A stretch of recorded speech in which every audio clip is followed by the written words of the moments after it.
And we have breaking news. Amazon making a last-minute bid to buy TikTok in the U.S.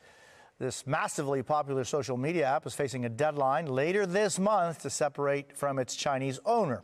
President Trump is meeting with Vice President Vance and other top advisors about TikTok today.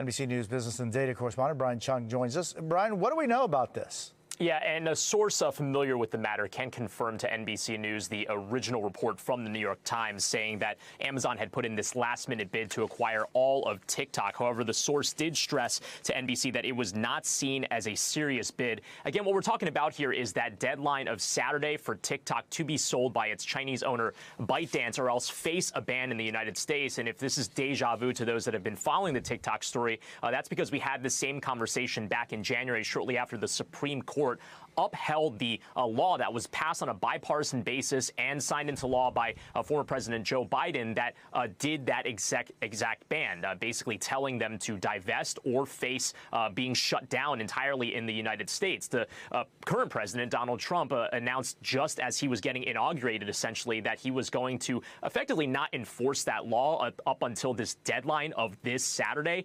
Now you do have this scramble to try to find buyers. There have been a number of high-profile names that have thrown their names into the ring for potentially buying TikTok, like Kevin O'Leary as well as Alexis Ohanian. Now Amazon apparently part of that mix as well.